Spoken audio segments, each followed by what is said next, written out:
এক নাম্বার শিক্ষা, আমি 10টা শিক্ষা বলবো ইনশাআল্লাহ, আপনারাও আরও বের করতে পারবেন, কারণ কোরআন তো ক্রমশই জ্ঞান দিবে আপনাকে। আমার ক্ষুদ্র জ্ঞানে আমি 10টা বুঝতে পারছি।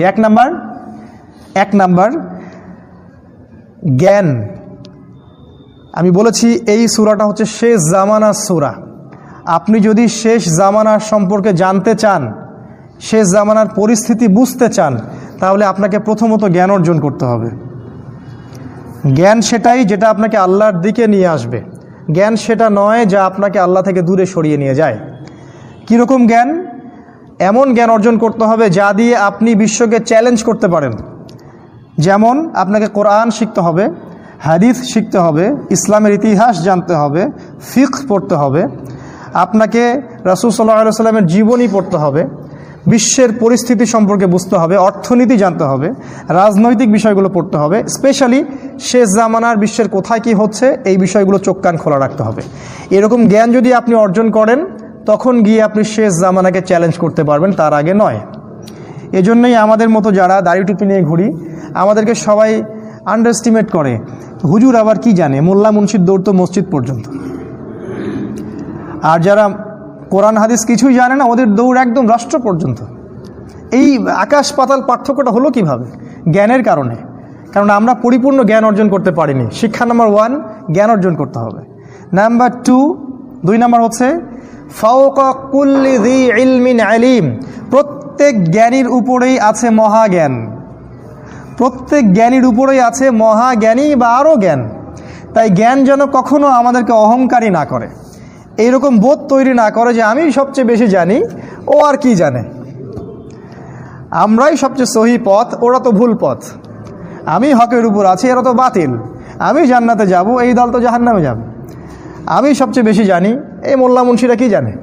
এই যে অ্যারোগেন্ট, উদ্ধত, অহংকারী আচরণ, এটা করা যাবে না। কারণ এটা করার কারণে আল্লাহ পাক মুসা আলাইহিস সালামকে ধরলেন। তুমি সবচেয়ে বেশি জানো না, তোমার চেয়ে আরেকজন বেশি জানে। তাই সবসময় খেয়াল রাখা, জ্ঞান যেন আমাকে বিনয়ী করে, আমাকে অহংকারী না করে। মনে রাখা যে আমার চেয়ে অনেক জ্ঞানী মানুষ পৃথিবীতে আছে। তাই সবার মাঝের ভালোটুকুকে খোলা মনে গ্রহণ করতে হবে, আর সবার খারাপটাকে ছেড়ে দিতে হবে। নাম্বার 3, জ্ঞানের জন্য মুসা আলাইহিস সালাম কষ্ট করেছেন, সফর করেছেন, অনেক দূর সফর করেছেন। উনি বলেছেন আমি প্রয়োজনে লা আবরাহু হাত্তা আবলুগা মাজমাআল বাহরাইন আও আমদিয়া হুকুবা। মুসা আলাইহিস সালাম বলেছিলেন এই কথাটা, আমি জ্ঞানের জন্য সফর করব যদি আমাকে হুকবা পর্যন্ত সফর করতে হয়। হুকবা শব্দটা শুনেছেন কোথাও? ফজাইলে আমল, 80 হুকবা জাহান্নামে থাকবে। হুকবা মানে একটা লম্বা সময় বোঝানো হয়, ওই শব্দটা কোরআনে আছে। অনেক লম্বা সময় যদি সফর করতে হয়, আমি সফর করব। মুসা আলাইহিস সালাম জ্ঞান অর্জনের জন্যে কষ্ট সহ্য করেছেন। আমরা এখন যে লাইফ লিড করছি, এই লাক্সারিয়াস লাইফ, খাওয়া পড়া, এই যে আমাদের চাকরি বাকরি, ব্যবসা বাণিজ্য, আরাম আয়েশের লাইফ, এই লাইফ লিড করে জ্ঞান অর্জন করা যাবে না। জ্ঞানের জন্য কষ্ট স্বীকার করতে হয়, জ্ঞান অর্জন করার জন্য কষ্ট করতে হয়, বিনিদ্র রজনী কাটাতে হয়, শারীরিক কষ্ট করতে হয়, মানসিক কষ্ট করতে হয়, পড়াশোনা করতে হয়, অনেক কিছু করতে হয়। অন্যথায় আপনি জ্ঞান পাবেন না। যার কাছে জ্ঞান নাই, তার হৃদয়ের ভিতরে নূর নাই। যার কাছে নূর নাই, সে বিশ্বের অন্ধকার থেকে আলো খুঁজে পাবে না, সম্ভব না। 3, জ্ঞানের জন্য কষ্ট স্বীকার করতে হবে। 4, যখন আপনি আল্লাহর পথে কষ্ট স্বীকার করবেন, তখন আপনি মোজেজা দেখতে পারবেন। মোজেজা, মুসা আলাইহিস সালামের মাছ জীবিত হয়ে গিয়েছিল।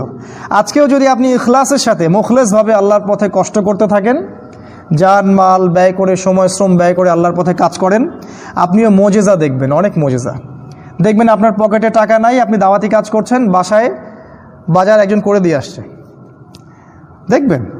আপনি দেখবেন আপনি সুদের চাকরি ছাড়তে চাচ্ছেন, টেনশন করছেন কি হবে না হবে, আপনি আল্লাহর প্রতি তাওয়াক্কুল করে ছেড়ে দিলেন, বিকল্প 10টা চাকরির ব্যবস্থা আল্লাহ করে দিবেন। আপনি হারাম ব্যবসা থেকে বের হতে চাচ্ছেন, আল্লাহর পথে আসতে যাচ্ছেন, আপনি সাহস করে পদক্ষেপ নেন, দেখবেন আল্লাহ পাক আপনাকে বেহিসাব রিজিক আসমান থেকে নাজিল করে দিবেন। আল্লাহর পথে এখনও যদি আমরা ইখলাসের সাথে কাজ করি, পদক্ষেপ নেই, সাহসিকতা দেখাই, আল্লাহর পক্ষ থেকে গায়েবী মাদাত আসবে, এটা আসবে। মুসা আলাইহিস সালামের মাছ জীবিত হয়ে গিয়েছিল। 5 নাম্বার,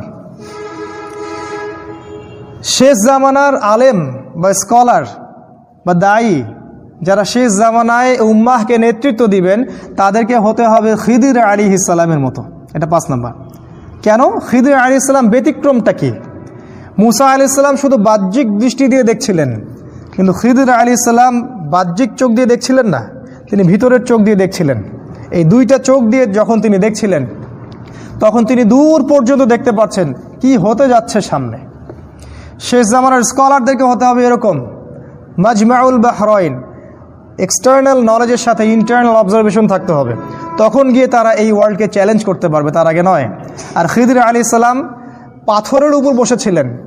শেষ জামানার স্কলারদের চরিত্র হবে পাথরের মতো, ডান দিক থেকে বাতাস আসলে বাম দিকে ফতোয়া দিবে, আর বাম দিক থেকে বাতাস আসলে ডান দিকে ফতোয়া দিবে। এরকম চরিত্র শেষ জামানার আলেমদের হওয়া উচিত নয়। তাদের চরিত্র হবে রক স্টিল, সত্যের উপর দৃঢ় থাকবে, যে কোনো অবস্থায় যে কোনো সিচুয়েশনে তারা সত্যের সাথে আপোষ করবে না। এরকম হবে আখিরুজ্জামানের আলেম স্কলার। খিদির শব্দের অর্থ হচ্ছে শ্যামল, সবুজ।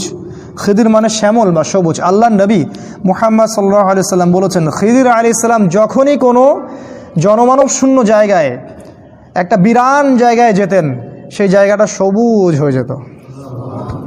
কিভাবে সবুজ হতো?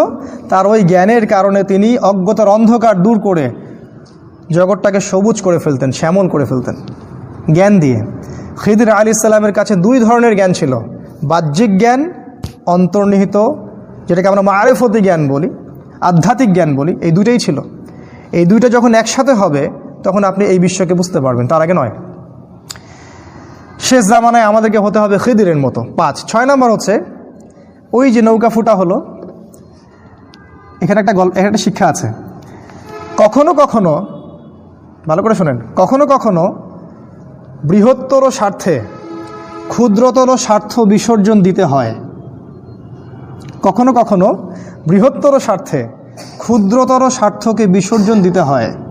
নৌকাটাকে বাঁচানোর জন্য উনি নৌকাটা ফুটা করেছেন। আজকে আমরা ছাড় দিতে চাই না, তাই না? আজকে আমাদের ছাড় দেওয়ার মানসিকতা নাই। উম্মার আজকে যে অবস্থা, এই বৃহত্তর স্বার্থে, উম্মার ঐক্যের এই বৃহত্তর স্বার্থে আমাদেরকে ক্ষুদ্রতর স্বার্থগুলো আজকে বিসর্জন দিতে শিখতে হবে। এটা এই গল্পের মধ্যে আছে। এগুলো নিয়ে ভাবার সময় তো আমাদের নাই। জীবনে এমন অনেক সিচুয়েশন দাঁড়াবে যখন আপনার কাছে মনে হবে দুইটার মধ্যে আপনি কোনটা বাছাই করবেন, তখন যেটা বেশি ইম্পর্টেন্ট সেটাতে ফোকাস করেন, যেটা কম ইম্পর্টেন্ট সেটাকে ছেড়ে দেন। এটা 7 নাম্বার, বাচ্চাকে হত্যা করা হয়েছে। এটা ইন্ডিকেট করে শেষ জামানায় এমন কিছু প্রজন্ম তৈরি হবে, শেষ জামানায় এমন কিছু প্রজন্ম তৈরি হবে যারা নিজেরাও হবে নাস্তিক, কাফের এবং মোরতাদ, এবং তারা সমাজকে, রাষ্ট্রকে এবং পিতামাতাকে পর্যন্ত কাফের বানাবে। আপনারা কি এরকম প্রজন্ম দেখতে পারেন? যদি আপনাদের 2 চোখ থাকে তাহলে দেখতে পারবেন। এখন সারা দেশ শুধু না, সারা বিশ্বের মধ্যে এমন সব প্রজন্ম তৈরি হচ্ছে যারা জানে না আল্লাহকে, যারা জানে না নবীর কয়টা নাম, যারা জানে না কোরআনে কয়টা সূরা আছে, যারা জানে না নবীজির স্ত্রীদের নাম কি, যারা জানে না নবীর সিরাত কি জিনিস, কালিমা কাকে বলে, সলাতের ফরজ কয়টা, ওয়াজিব কয়টা, ওজুর ফরজ কয়টা, ওয়াজিব কয়টা, কিছুই জানে না। নাই এরকম প্রজন্ম নাই? এই পুরো এডুকেশন সিস্টেমটাই দাজ্জাল তৈরি করেছে, যার মধ্য দিয়ে এমন প্রজন্ম তৈরি করা হচ্ছে যেগুলো আল্লাহ থেকে দিন দিন নিজেরাও দূরে সরছে এবং পিতা মাতা, ভাই বোন, সমাজ, পরিবার, রাষ্ট্র সবাইকে গডলেস বানাচ্ছে, আল্লাহহীন বানাচ্ছে। এবং যারা ওদের ভুলগুলোকে ধরিয়ে দিচ্ছে তাদেরকে ওরা বলছে সন্ত্রাসী, মৌলবাদী, সেকেলে, উগ্র, মৌলবী, মুন্সি, এগুলো কথা বলছে। আর সমস্ত শক্তি তাদের হাতে, পলিটিক্যাল পাওয়ার তাদের হাতে, ইকোনমিক পাওয়ার তাদের হাতে, মিডিয়া ওদের হাতে, টেকনোলজি ওদের হাতে, অস্ত্র ওদের হাতে। আপনি কিছু বলতেও পারবেন না, বেশি বললে সমস্যা আছে। তো শেষ জামানে এমন কিছু প্রজন্ম তৈরি হবে যারা এইরকম হবে। যদি খিদির আলাইহিস সালাম এখন বেঁচে থাকতেন, এই প্রজন্মের সবগুলো বাচ্চাকে তিনি হত্যা করতেন। ইয়েস। আর আপনার সন্তানও যদি এরকম হয় তাহলে আপনাকেও ডিসিশন নিতে হবে, আপনি কি করবেন।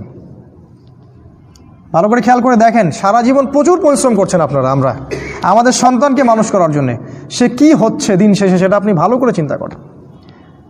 সে কি আল্লাহ তার রসুল ইসলামের পতাকা বহন করছে? সে কি উমরের মতো হচ্ছে? খালেদ বিন ওয়ালিদের মতো হচ্ছে।